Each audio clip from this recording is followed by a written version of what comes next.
বন্ধুরা, welcome back to my channel. সবাইকে পারাস লাইফে স্বাগত জানাই। তো আজকে দেখো, আমার সকালটা শুরু হয় প্রত্যেক দিন আমার ছাদ বাগান দিয়ে। তো চলো ছাদ বাগানে দেখা যাচ্ছে কী কী ফুল ফুটেছে। তো আমি একটা ফুলের কাছে অলরেডি এসে বসেছি। এই যে স্থলপদ্ম ফুটেছে একটা, আর এখানে নয়নতারা ফুটে রয়েছে। চলো ক্যামেরাটা ব্যাক করে তোমাদেরকে দেখাই কত ফুল।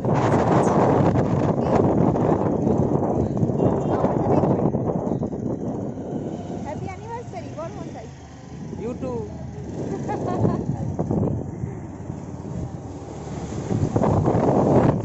এখন আমরা বেরিয়েছি ফুল আনতে। তোমরা তো জেনেই গেলে আজকের দিনটা আমার জীবনের কি স্পেশাল দিন। সেটা হলো যে আমাদের প্রথম বিবাহবার্ষিকী 1 বছর আমরা পূর্ণ করলাম। তো আমি যেহেতু একটু ঠাকুর বিশ্বাসী, তাই আমাদের বাড়িতে যে নারায়ণের পুজো হয় সেখানে আমরা কিছুটা টাইম কাটিয়ে তারপর আমি একটু মন্দিরে গিয়েছিলাম পুজো দিতে। সেই পুজোগুলো দেওয়ার পর আমরা আমাদের দিনটা শুরু করলাম, কারণ ভগবানের আশীর্বাদ ছাড়া জীবনে কোনো কিছুই সম্ভব নয়, আর এই দীর্ঘ পথ চলা তো কখনোই সম্ভব নয়। তো চলুন এখানটা খানিকক্ষণ কাটিয়ে নিয়ে তারপর আমরা মন্দিরে বসেই একটু আমাদের বাড়ির মন্দিরে বসেই একটু ছোটোখাটো ছবি। তো আমাদের বিয়েটা যেহেতু হয়েছে বৈশাখ মাসে, তাই প্রচণ্ডই গরম থাকে। তো আমি এখানে মোটামুটি টুকটাক সাজলেও আমার প্রতিদেব কিন্তু একটুও সাজেনি। সে নর্মাল ফর্মাল এমনি যে ড্রেস হয় সেটাই পরেছিল। বাড়ি চলে এসেছি। তো চলুন এবার চলে এসেছি বাড়ি। তো বাড়িতে এসে মনে হচ্ছে যে 1 বছর আগেই বাড়িটা কতটা পরিমাণে উৎসবে ভরা ছিল সেটা এখন বারবার মনে পড়ছে। তো আজকে আর যাই হোক কিছু নেই, ফাঁকা। তবে মা কিন্তু আমাদের জন্য কিছু রান্না করবে আজকে, স্পেশালি আমাদের অ্যানিভার্সারি উপলক্ষে রান্নাবান্না করছে মা। তো চলো এখন আমি একটু ড্রেসটা চেঞ্জ করে নিলাম। মন্দিরে পুজো দিয়ে তারপরে এই ড্রেস চেঞ্জ করে নিয়ে মায়ের কাছে মুড়ি খেয়ে নিয়েছি। এবার এখন জেঠিমাদের কাছেও মুড়ি খাওয়া হয়ে গেছে, শরবত খেয়েছি, অনেক শরবত মিষ্টি সব খেয়েছি। আর আজকে এখন যাচ্ছি মায়ের রান্নাঘরে। চলো মা কী করেছে দেখি। বসে আছে রান্নাঘরের আগে আর কি, ওর এটাই যে বসার জায়গা। এই যে দেখি মা কী করছে।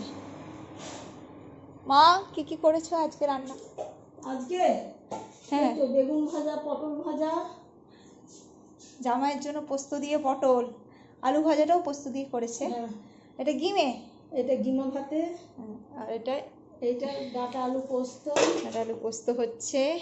পাবদা মাছের ঝাল হবে, এঁচড়ের তরকারি হবে, ডাল বসেছে। এই যে এঁচড় কেটে রাখা আছে, ডাল বসেছে। হ্যাঁ, পাবদা মাছ গোটা আছে, এখনো বাছা হয়নি। দেখছো মা আজকে কত কি রান্না করছে আমাদের জন্য। তার জন্য এখন জামাইয়ের নামে বলা হচ্ছে আর কি। হ্যাঁ হ্যাঁ, আমি যেহেতু খাই না তাই মা ওর জন্য, আমার জন্য এঁচড়ের তরকারি হচ্ছে, আমার জন্য গাছ পাঠা, আর জামাইয়ের জন্য হয়েছে তোমার পাবদা। তো চলো এখন রান্না বান্না একটু মাকে হেল্প করে দিই, তারপরে আবার আসছি। তো মাকে হেল্প করব বলতেই মা বলল, তুই বরং এক কাজ কর, পাবদা মাছটা কেটে দে। কারণ মোটামুটি আমি সব কিছু কাটাকুটি করে ফেলেছি, কিন্তু মাছটা এখনও করে উঠতে পারিনি। তো আমি বললাম ঠিক আছে।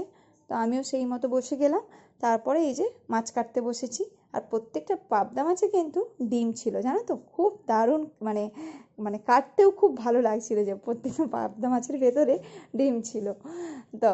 তো যাই হোক, এই যে এইভাবে পরিষ্কার করে নিলাম মাছগুলোকে, মুখগুলোকে কেটে কেন মুখের কাছটা একটা দাঁতের মতো থাকে, সেই মুখটাকে বাদ দিয়ে আর নাকি মাছটা কাটতে হয়। মা একটু বলে দিয়েছিল আর কি, কারণ আমি মাছ খুব যে ভালো কাটতে পারি সেরকম নয়, কিন্তু টুকটাক কেটে নিতে পারি আর কি। বিয়ের আগেও টুকটাক ওইভাবেই কাটতে হতো, কারণ মা সবসময় মাছটা কাটতে অতটা পছন্দ করতো না, তাই আমাকেই সবসময় বলতো যে মাছ যখনই বাবা গোটা মাছ আনতো মা বলতো তুই কেটে দে।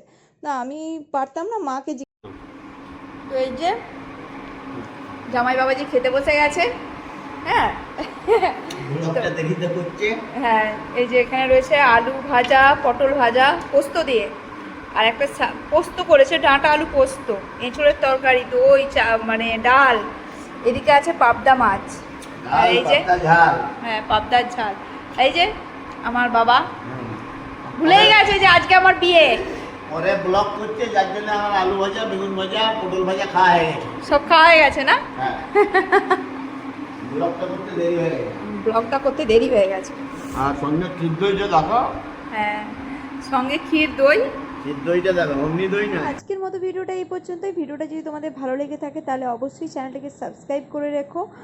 আর টাটা। আমাদের অ্যানিভার্সারি ব্লগটা কেমন লাগলো অবশ্যই কমেন্টে জানিও। টাটা, দেখা হচ্ছে নেক্সট ভিডিওতে।